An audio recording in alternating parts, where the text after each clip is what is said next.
হ্যাঁ, দীপালি বলো। জয় যোগীরাজ, জয় গুরু ভগবান। জয় গুরু ভগবান।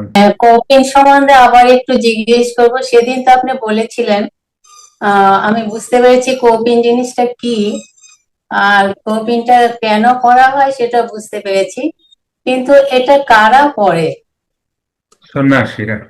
আর সন্ন্যাসীরা করে। আর একটা কথা হচ্ছে, কপিন যাকে পাবার জন্য সাধুদের কপিনটাও ত্যাগ করতে হয়, আহ কাকে পাবার জন্য? যুক্ত ক্রিয়াযোগ, সুষুম্না অন্তর্মুখী প্রাণায়াম, সম্ভাবী মহামুদ্রা, কপালভাতি শিখতে চাইছেন? আর কপিনটা কেনই বা স্বয়ং ত্যাগ প্রাণ। করতে হয়? স্বয়ং স্বয়ং তবে প্রাণ প্রাণ। কপিন কেন ত্যাগ করতে হয়? ত্যাগ না করে পাওয়া যায় না ব্রহ্মকে, প্রাণকে? না না, ব্যাপারটা ওরকম না। ব্যাপারটা হচ্ছে যে তাকে পেতে কৌপিন করতে হয়। এটা আগেকার কথা আর কি। যেহেতু তৈলঙ্গ স্বামী বলেছেন উনি একজন সন্ন্যাসী, তাই না? যেহেতু উনি ওনার ভাষায় কথা হলো, যেহেতু উনি সন্ন্যাসী ছিলেন, তাই ওনার তো এইবার সেই সময়কার মানুষরা কি জানতেন? সেই সময়কার মানুষরা জানতেন যে এই যোগ বা ব্রহ্ম উপাসনা এটা করতে গেলে সন্ন্যাস নিতে লাগে। তখনকার দিনের কথা বলা হচ্ছে। তখনও তো লাহিড়ী বাবা না। তখন তো লাহিড়ী বাবা একজন যোগী, তাই না? যেরকম আমরা সবাই বলে থাকি, যোগী, লাহিড়ী বাবা মহাযোগী, আর কি একজন বিশিষ্ট ভদ্র ভালো মানুষ,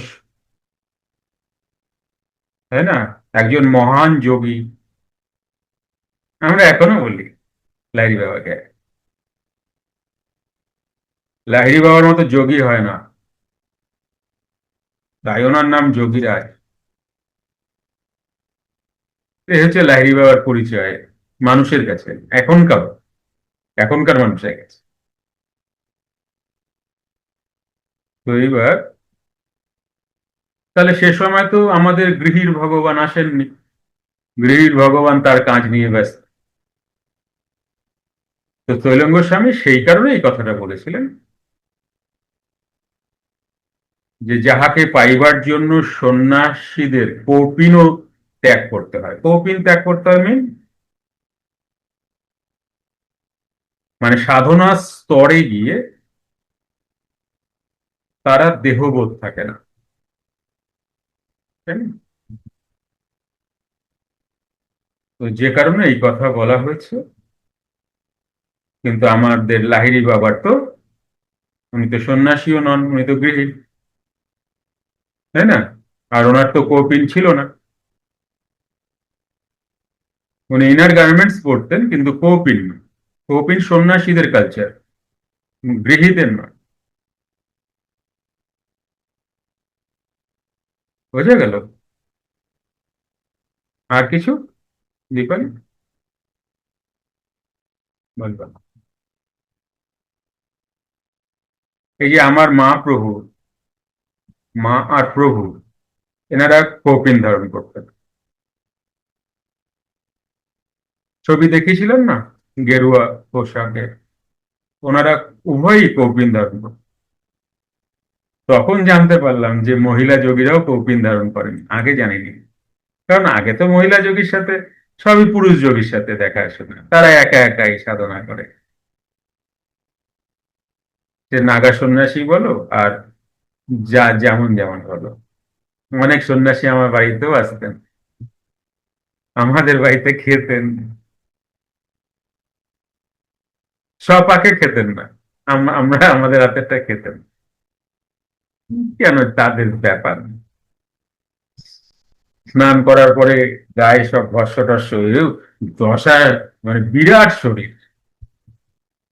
ওনাদের আসন টাসন সব আলাদা থাকতো, ওনাদের বিছানা আলাদা থাকতো, ওনাদের বেড কভার আলাদা থাকতো, বালিশ আলাদা থাকতো। ওটা আমরা ইউজ করতাম না। দাড়ি, জটা, জটা খুললে বিরাট বড়। মানে ওইসব যোগীরা আমাদের হাতে খাবে এটা আমরা ভাবিনি, আমরা তো গৃহী মানুষ। এবং আমাদের বাড়িতে থাকবেন ওনারা, এটা তো মহাভাগ্যের ব্যাপার। আচ্ছা, কখনো কোনো পয়সা করি ডিমান্ড কিচ্ছু না, না না। বরঞ্চ মনে করো পাহাড় পর্বতে কিছু যদি পেতেন ইউনিক, গৃহীদের যেটা হবে সেটা আমাদের জন্য ব্যাগে করে রেখে দিতেন। যেদিনকে বাংলায় আসতেন, এরা বাংলা বলেন, বেঙ্গল বা বাংলা বলেন, বাংলায় আসতেন ওটা আমার জন্য নিয়ে আসতো, আমায় এনে দিতেন। ওনারা সুগন্ধি একটা মাখতেন, ওই তোমার কস্তুরি টাইপের গন্ধ আসে, ওগুলো দিতেন। ভস্য দিতেন, আমরা তো গৃহী মানুষ, ভস্য আমরা মাখবো না, তো আমরা টিপ করতাম।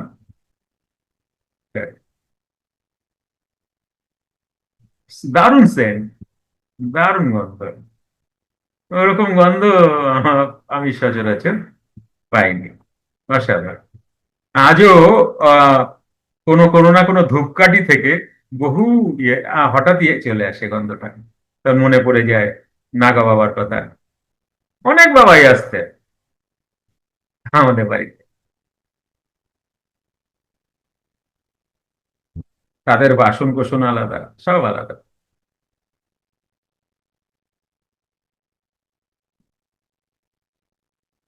হয় কি এদের সাথে পূর্ব জীবনও দেখা হয়েছিল, কেউ না কেউ তার ছিলাম আমি,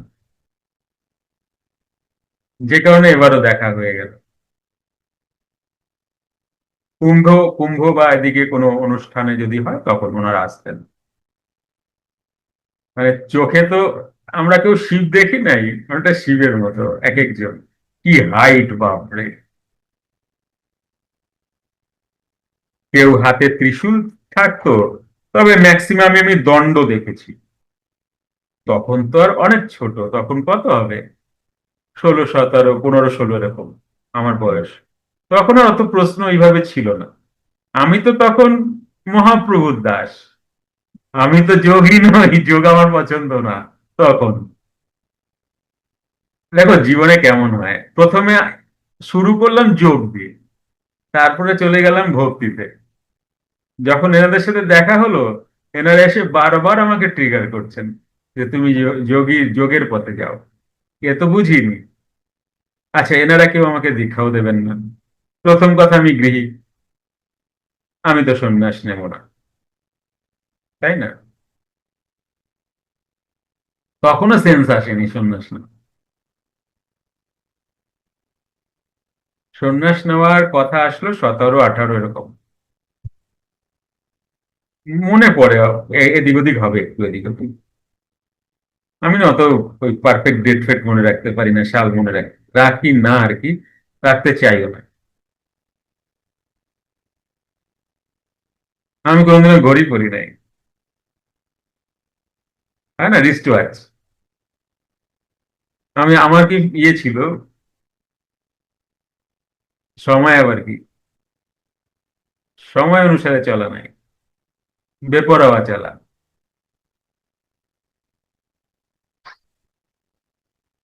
আর আমার যত কাজ রাতে, দিনে আমার কোনো কাজ নাই। যত কাজ রাতে, রাত বাড়ে আমার চোখ বড় হয়, ঘুমই আসে না, সব রাতে। যে কোনো রাতে আমার প্রবলেমই হয় না, রাত জাগা পাখি। অনেকের আশীর্বাদ পেয়েছি, গৃহী বলো আর সন্ন্যাসী বলো, অনেক সাধু সন্তের আশীর্বাদ, প্রচুর প্রচুর। কিছু মনে আছে, কিছু মনে নেই। সবাই ভালোবাসতেন, স্নেহ স্নেহ করতেন সবাই। আজ বোধহয় তারা নেই, কেউ কেউ হয়তো দেখেছে, মেবি যদি থাকেন তো হিমালয় কোথাও আছেন হয়তো। এনাদের তো আর অত তোমার আমার মতো ফোন টোন করে জানা নাই কেমন আছে ও। এনাদের পরোয়া নাই এসব। তবে এনারা ভালোবাসতেন খুব, কিন্তু এনাদের ভালোবাসা ইন্দ্রিয় জাত না, একদমই না। বুঝলো? যখন দেখা হলো তখন কি ভালোবাসা বেশি, যখন চলে গেল আর কোনো খবরই নেই, বা পরের বার এসে বলবেও না তোমারও খুব মনে পড়তেছিল। সমস্ত জগৎ এদের সাথে চলে, তো বোঝো না? এনারা তো আমাদের মতো নয় যে তোমার সাথে দেখা হলেই তোমার সাথে দেখা হলো, দেখা না হলে দেখা হলো না, তা তো না। এনাদের সাথে তো সমস্ত জগৎ চলে, তাই না? একটা কথা ভাবো, তোমার সব থেকে প্রিয় কে, তোমার ভগবান। আজ অব্দি আসছে তোমার খবর নিছে কেমন আছেন?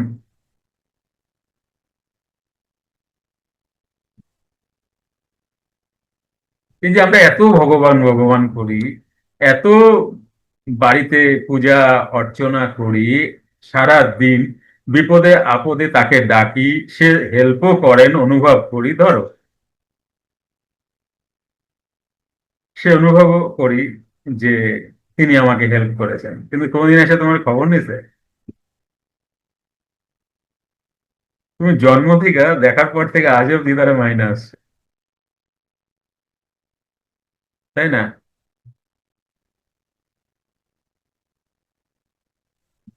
আমার লাগে তার সাথে দেখা করতে, তার লাগে না আমার সাথে দেখা করতে, সে অল টাইমই দেখেই রাখেন আমাকে, আমি বুঝতে পারি না। কারণ ইন্দ্রিয়, তার অহংকার। যুক্ত ক্রিয়াযোগ, সুষুম্না অন্তর্মুখী প্রাণায়াম, সম্ভাবী মহামুদ্রা, কপালভাতি শিখতে চাইছেন? প্রতি সপ্তাহে মঙ্গল, বুধ ও বৃহস্পতিবার রাত 8টা থেকে 9টা অবধি জুম অনলাইনে নিজের বাড়ি বসেই শিখতে পারবেন। যোগাযোগ জ্ঞানী গুরু কমিউনিটি, ফোন নাম্বার 9903680146।